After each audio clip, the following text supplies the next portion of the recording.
ハローラ、こんにちは。パーカッションの高文です。この動画は楽器奏法セッティングが一通りわかる初めてのパーカッションという私の本の連動動画コンテンツとなっております。本の中で紹介させていただいたマルチパーカッションセット、高文流のセットを5つ紹介させていただきましたけれども、それをまたこの動画で再現しましてですね、そのセッティングのコツだったり、細かいところ実際どうなってるんだろうっていうのをね、見ていきたいと思います。はい、かなりマニアックっていうかね、ニッチな内容なんですけども、その分実践的な内容かなと自負しておりますので、ご活用いただければと思います。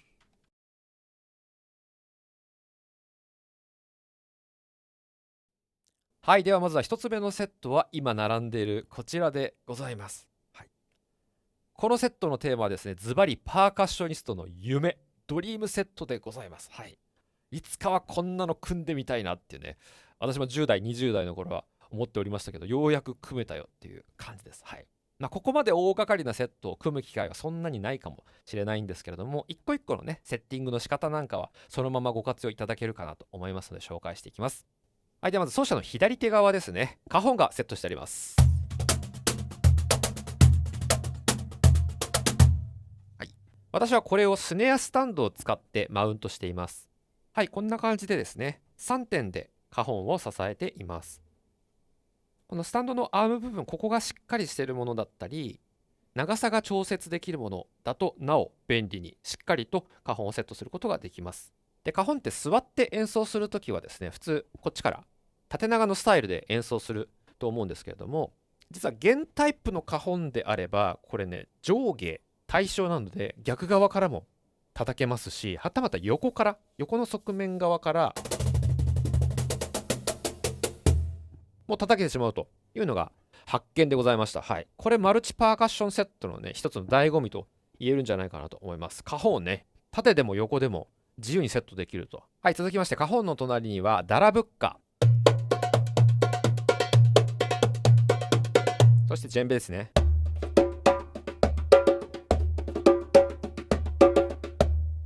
この2つはどちらも同じスタンド、JPC のオリジナルジャンベスタンドというのを使っています。こう立った時にも同じぐらいの高さにすることができて便利です。はい、そして奏者の前にはキントとコンガのセットですね。ちょうどこのキントがセッティングのセンターのイメージです。そしてこの右手側にはボンゴですね。このキントとコンガは2本合わせてセットできるダブルコンガスタンドというのにセットして、ボンゴはボンゴスタンドにセットしています。で、大体このコンガとボンゴはですね、流れで演奏したり組み合わせて演奏したりすることが多いので、やっぱ近くにあった方が便利です。はい。なのでこのボンゴをですね、ググググっとこう真正面にセットしてしまっても OK です。はい。私の場合ですね、この動画もそうなんですけども、ライブでお客様から見た時にですね、コンガを叩いてる手の動きがボンゴがあると見えないなっていう、はい、ただそれだけの理由でここを開けております。はい。なので私からするとちょっとこのボンゴの位置は遠いんですけれども、これは完全に見栄え重視でございます。はい、そしてこのまま右手側に移りますと、ティンバレスがセットしてあります。で、この並びなのはですね、私が右利きというのもありまして、これ例えば右手だけスティックを持って反対の左手ではコンガを叩くなんてことも可能なわけですね。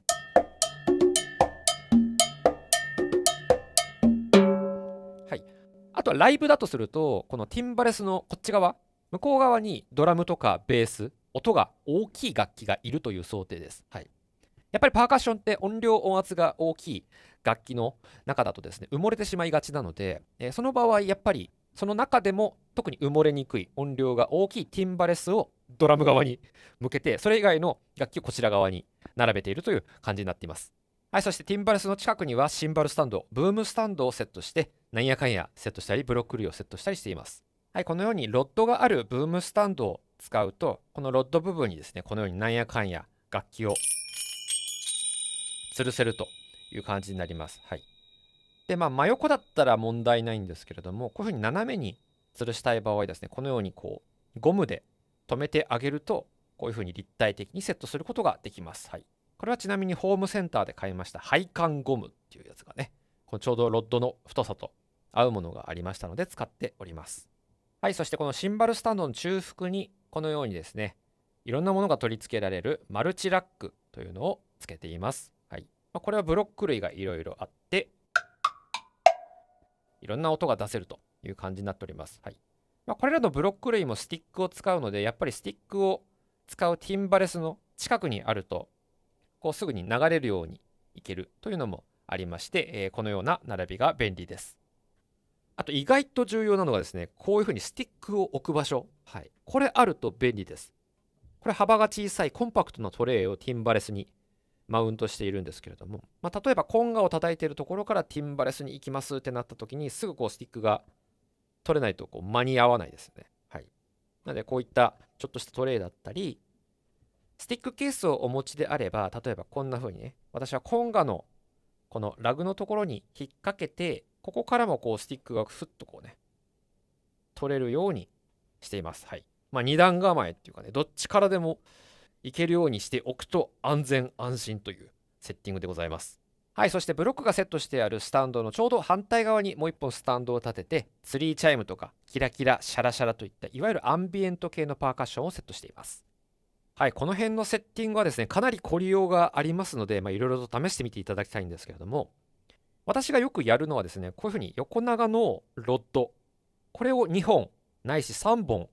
1本のシンバルスタンドから生やしましてですね、こういうふうになんやかんや吊るすというのをやっています。はい。アタッチメントが1つあれば、このようにね、ロッドを1本追加できますので、必要な分だけアタッチメントをセットして、ここに、例えばこのように、100円ショップなどで手に入る S 字フックをたくさんかけておくと、必要な時にね、必要な場所にかけられるというふうになっております。はい、このシンバルスタンドで高さが足りない場合はですね、こう高さを延長するためのアタッチメントっていうのもありますので、これを使いますと、こう高い位置にセットができるという感じです。はい、では最後、足回りですね。キックペダルを使ってパーカッションが鳴らせるようになっておりまして、右足側にカウベル、左足側にタンバリンがセットしてあります。はい、足使って演奏するの難しいよと思うかもしれないんですけどもですね、そんな複雑なことやんなくても大丈夫です。はい。シンプルにカウベルだったらね、ここ踏んでるだけでも、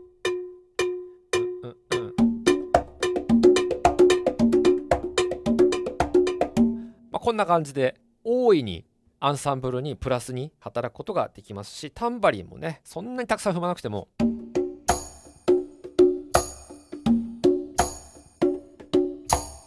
みたいな感じで合わせるだけで十分ね、膨らむ、盛り上げることができますので、ぜひ活用してください。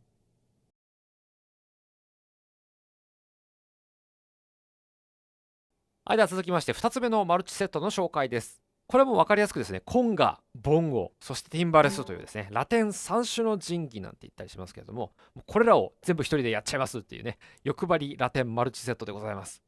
演奏アイデアとしてはですね、それぞれの楽器を曲に合わせて単品で使い分けるっていうのはもちろんできますし、コンガとボンゴだったり、コンガとティンバレスみたいな感じでね、組み合わせて使うとさらに膨らますことができます。例えばコンガをメインに考えて、これを右左右左交互で打ちますよね。これを時々左手でボンゴ行ったり、右手でティンバレス行ったり、はい、ティンバレスってね、実はスティックなくても手でも結構いい音が鳴らせますので、合計5個ですね。この5個の太鼓をこう手をね、振り分けながらやっていくという感じです。ちょっと試しにやってみたいと思います。まずコンガをメインに考えて、時々ボンゴ。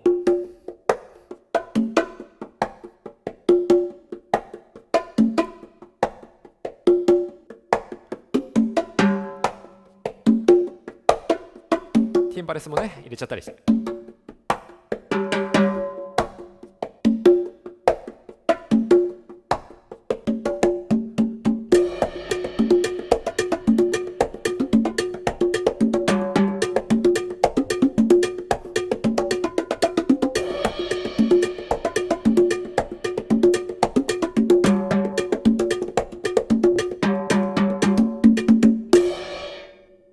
あとはもちろん片手だけスティックを持ったプレイも可能です。ティンバレスのパイラ、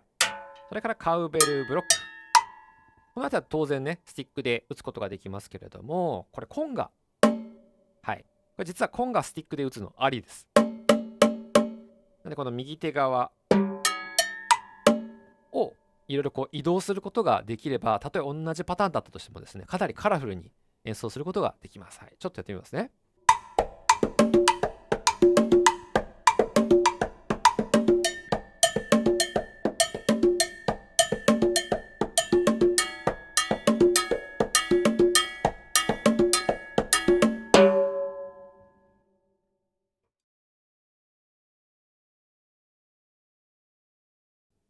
はい、続きましてこちら3つ目のセットです。花本を中心としたアコースティックライブなので使いやすいマルチセットです。メインのリズムを作っていくのはやっぱり花本です。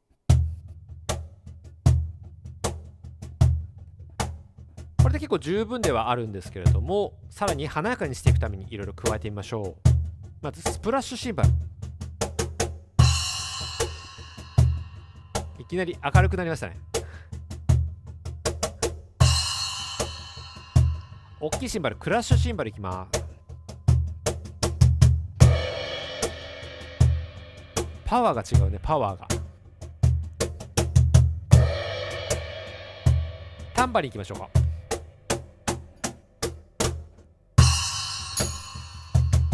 あ、いいっすね。リズムがはっきりでね。ツリーチャイム。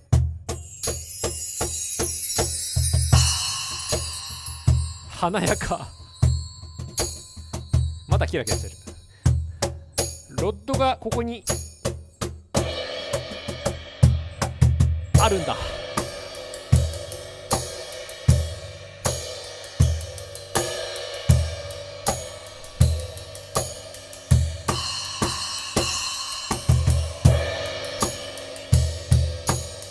めっちゃ盛り上がるね。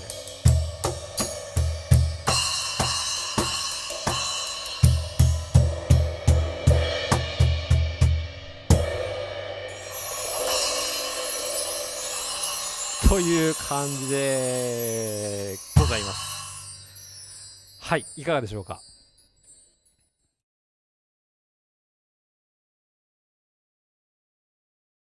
はい、続きまして4つ目のセットですね。これはジェンベをメインにした場合にどういうふうにプラスアルファできるかというのを考えたセットです。はい、ジェンベはもう単体で低い音、中域の音、高い音、かなり広いレンジの音色を出すことができます。もうこれ1台でね、相当カバーしてるわけなんですけれども、カバーしてない部分、さらに高い、いわゆるね、金属音、シンバルとかカウベルで鳴らすような音、いわゆる金物って言ったりするんですけれども、こういうですね、金属音、実はジェンベとめちゃくちゃ相性がいいです。はい、こちらはドラムセットでよく使われるハイハットというもので、足でペダルを踏んでシンバルをチッチッチッと鳴らしたり、スティックを使って例えばこのハイハットとジェンベだけだとどうなるかっていうのをやってみましょうか。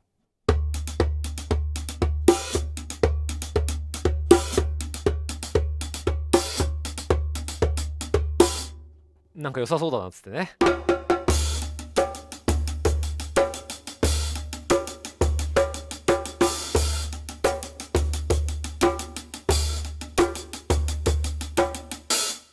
はい。という感じでですね、お聞きの通り、ほぼほぼサウンド的にはドラムセットに近いと。低い音がバスドラムで、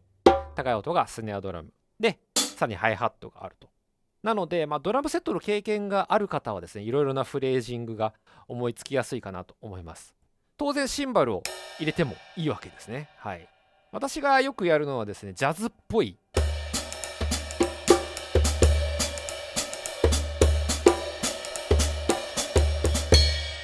はい。こんな感じでスティックを持って手で叩いて、ドラムセットライクなプレイもできますし、せっかくもう片足フットカウベルもありますので、これを鳴らしつつですね、ジェンベは手で叩いて演奏してみますと、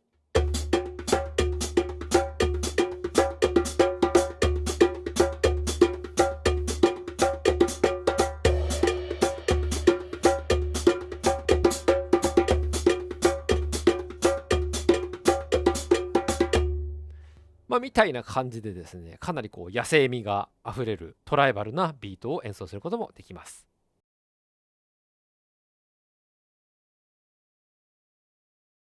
はい、ではいよいよラストのマルチセッティングの紹介です。これはフレームドラム、ダラブッカ、ジェンベ、というですね、割と近いところを集めた3点セットでございます。何が近いのかという話なんですけども、まずこのフレームドラム。これドフという種類のフレームドラムなんですけれども、これもともとエジプト、北アフリカ出自のパーカッションなんですね。で、このダラブッカも実は北アフリカ周辺のパーカッションで、このジェンベは西アフリカというところで、アフリカ大陸でね、実はつながっていたんじゃないか、関係していたんじゃないかというロマン編成でございます。はい、ロマンだけではなくてですね、この各楽器のヘッドが全て薄めのもので統一されています。全部こう薄いとですね、同じ感覚で移動した時も演奏ができるのですごく演奏がしやすいんですね。セッティングについてはダラブッカ、ジェンベはそれぞれジェンベスタンドで、フレームドラムだけこれはですね、スネアスタンドを使っています。はい。フレームドラムスタンドがあれば、それでもいいんですけれども、例えばこの楽器のようにですね、フレームが分厚かったり重かったりするものはですね、このようにスネアスタンドに置いてあげた方が安定感が良かったりします。このセットがいいのはすごく簡単に演奏ができるっていうところですね。例えば一つの楽器でリズムフレーズを覚えたら、それをそのままですね、ススススッとこう移動して、片手ダラブッカ、片手ジェンベ、あるいは片手フレームドラム、片手ジェンベみたいな感じですね。組み合わせを変えることでもそのまま音色を変えてリズムフレーズの雰囲気を変えることができます。例えばこれを、あるいは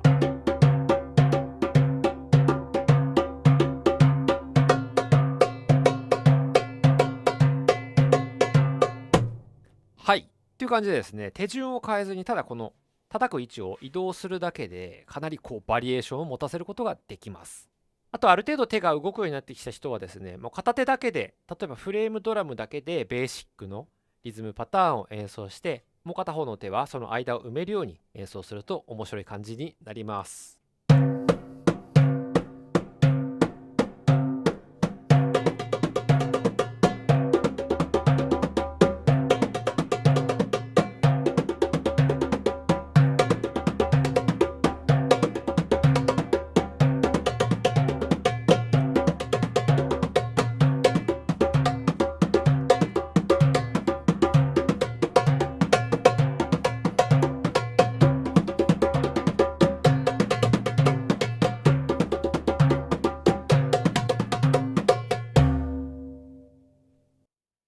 はい、というわけで5つのマルチパーカッションセッティング例を紹介させていただきました。これで改めてまた本の方をね、読み返してみていただくといろいろ発見があるかなと思います。もし気になったものがあれば、それをそのまま真似してみていただいて、そこから自分のアイディアだったり、アレンジを加えてオリジナルセットを作っていただければ幸いです。はい。では改めてパーカッション、そしてマルチパーカッションを楽しんでいきましょう。高文でした。バイバイ。